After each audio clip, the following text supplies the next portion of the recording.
Tiga buah drone asing yang diduga milik Israel, saudara, ditembak jatuh di wilayah Isfahan, Iran. Serangan ini disinyalir menjadi balasan Israel atas serangan Iran pekan lalu.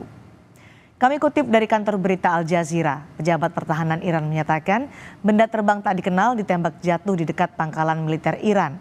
Pemerintah Iran menyebut 3 drone itu berhasil ditembak jatuh. Iran kini waspada terhadap serangan balasan Israel. Ketegangan meningkat setelah pengeboman Israel di konsulat Iran di Suriah dan serangan Iran sebagai balasannya.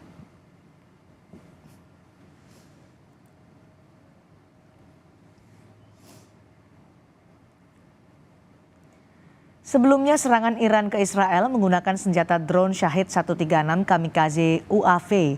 Drone ini memiliki kecepatan 185 km per jam dengan jangkauan 2.500 km dan sulit dideteksi radar.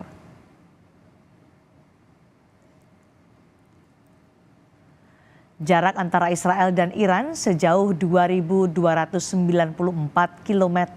Serangan Israel ke Iran melewati 2 negara, yakni Irak dan Yordania. Sementara negara tetangga keduanya diantaranya Kuwait, Lebanon, dan Suriah.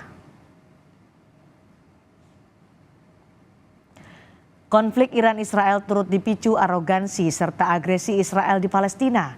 PBB tidak berkutik menghentikan serangan bertubi-tubi di Palestina hingga menewaskan 33.000 lebih orang. Konflik ini turut memicu ketegangan regional dan global.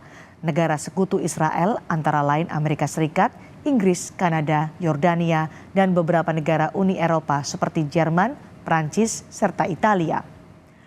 Sementara negara sekutu Iran antara lain Lebanon, Suriah, Rusia, Irak, Tiongkok, Yaman, dan Korea Utara. Israel diduga melakukan serangan balasan ke Iran di wilayah Isfahan setelah warga mendengar 3 ledakan. Sebelumnya, serangan Iran dilakukan dengan meluncurkan ratusan rudal. Kondisi ini pun membuat kawasan Timur Tengah memanas.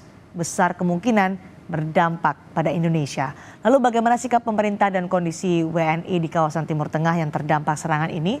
Kami bahas lengkapnya bersama pengamat Timur Tengah Dina Sulaiman, dan kami masih terus menghubungi Direktur Pelindungan WNI Kementerian Luar Negeri Yuda Nugraha. Selamat malam Bu Dina. Malam Mbak Cindy.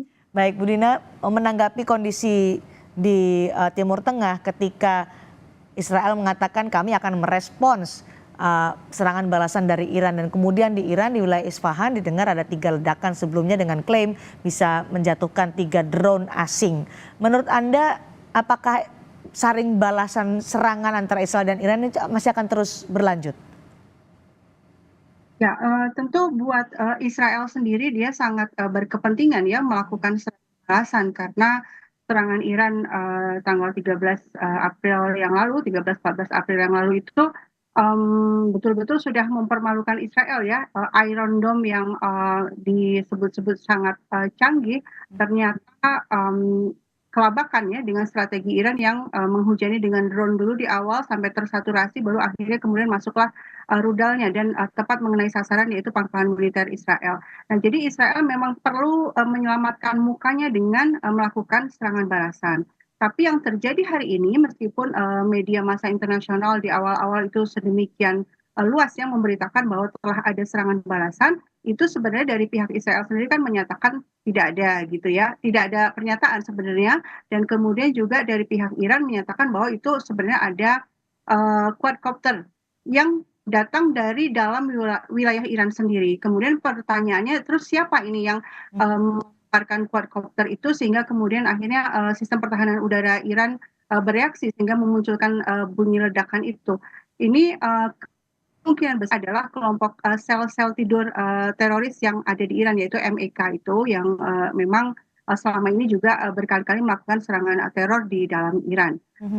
Sehingga saya pikir kita masih perlu menunggu ya, belum ada kepastian seperti apa, apakah Israel nanti betul-betul akan menyerang, karena yang sekarang kan belum gitu ya.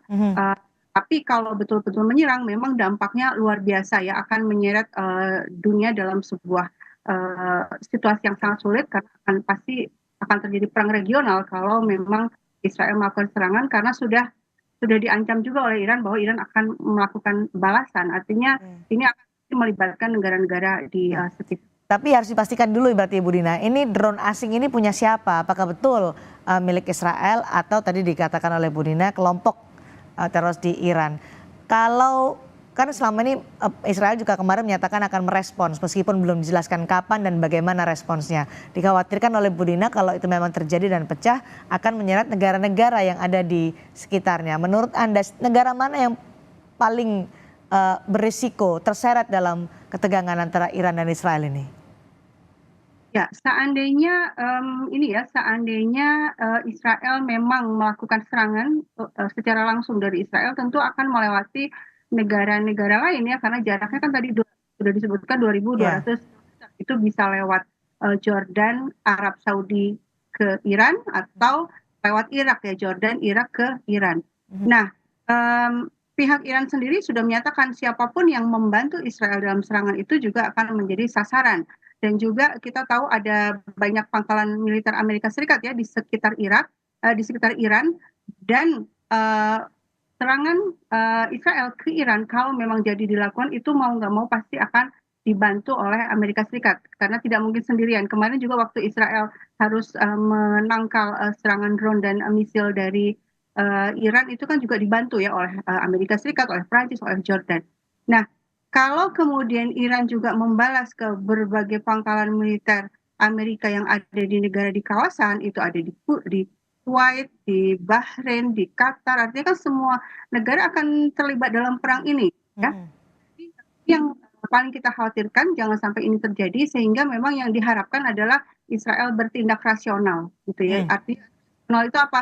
Ya, ya sudah jangan seret negara-negara lain Oke. untuk terlibat dalam perang regional ini. Bagaimana dengan posisi Yordan? Karena kan kemarin dia sempat juga menembaki beberapa rudal Israel yang, maksud kami rudal Iran yang melewati wilayah udaranya. Kemudian dianggap Yordan berada di kubu Israel. Posisinya bagaimana sebenarnya Bu Dina?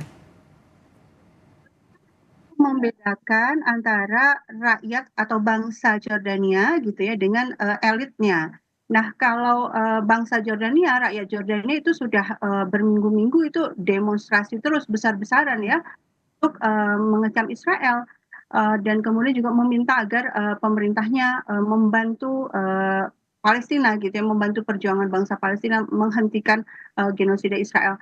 Tapi elit kan berpikirnya berbeda ya, elit Jordania. Dia negara monarki dan kalau kita lihat sejarahnya bagaimana Raja Jordania ini bisa duduk di tampuk kekuasaan itu kan juga atas bantuan Inggris waktu itu ya.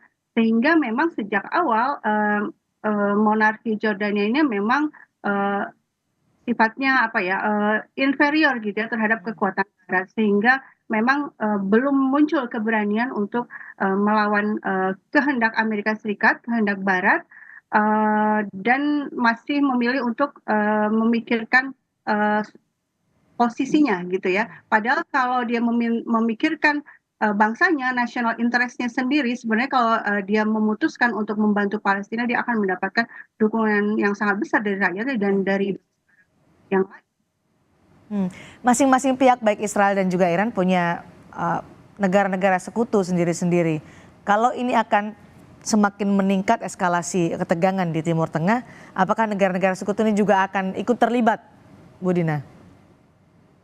Sejauh ini yang saya dapatkan informasinya adalah ini ya, misalnya Hmm. seandainya Israel mengirimkan rudal dari wilayah Israel secara langsung, itu Rusia dikabarkan gitu ya berjanji untuk menangkal rudal tersebut dengan sistem pertahanan udaranya sehingga tidak atau batal masuk ke Iran gitu ya. Itu kemudian misalnya China sejauh ini kita lihat masih memberikan bantuan dari sisi diplomatik ya di Dewan Keamanan PBB, tapi juga saya pikir bantuan terbesar yang diberikan China adalah bantuan ekonomi ya. Deal-deal ekonomi antara Iran dan China itu sangat membantu perekonomian Iran yang diembargo oleh Amerika Serikat. Dan Hmm. kemudian juga sistem intelijen itu dikabarkan juga ada bantuan juga dari China dan Rusia. Sementara kalau Irak, Suriah, Libanon itu kita juga tahu sejak selama 6 bulan ini itu, meskipun bukan state ya, bukan negara ya. Jadi Lebanon itu eh, berperan adalah Hizbullah. Hizbullah kan bukan negara tapi Ya, sebuah organisasi. Kemudian baik. sama ya memberikan serangan ke Israel. Jadi ada koordinasi gitu ya antara Lebanon, di Irak dan juga dari perlawanan dari Suriah. Baik, Indonesia ingin berpartisipasi untuk menahan supaya tidak terjadi peningkatan ketegangan di Timur Tengah. Target dari pemerintah adalah deeskalasi yang kemudian dipesankan Presiden kepada Menteri Luar Negeri. Bagaimana peran Indonesia untuk menyuarakan deeskalasi ketegangan Iran dan Israel, terutama di tingkat di PBB kan kita tahu tidak berkutik seakan-akan tidak berkutik ketika menghadapi Israel. Bagaimana Indonesia berperan, Bu Dina? Sejauh ini kan yang dilakukan oleh Indonesia, oleh Menteri Luar Negeri adalah melakukan diplomasi ya, Ya, mendekati aktor-aktor yang berperan untuk ya mengambil tindakan yang memang diperlukan. Dalam hal ini kalau terkait dengan Iran itu Indonesia dan Iran kan berhubungan sangat baik sehingga komunikasinya juga baik. Dan beberapa hari yang lalu juga sudah ada telepon ya, percakapan telepon antara Menteri Luar Negeri Iran dan Menteri Luar Negeri Indonesia. Tapi kemudian pertanyaannya kan sebenarnya akarnya di Israel ini ya, ya. menghentikan eh, aksi-aksi serangan Israel ini ke Gaza juga potensi serangan ke Iran itu satu-satunya yang punya kekuatan saat ini adalah Amerika Serikat. Kenapa? Karena suplai senjata, suplai dana, dukungan diplomatik itu kan diberikan oleh Amerika Serikat. Sementara Amerika selalu melakukan veto di PBB. Ya, gimana?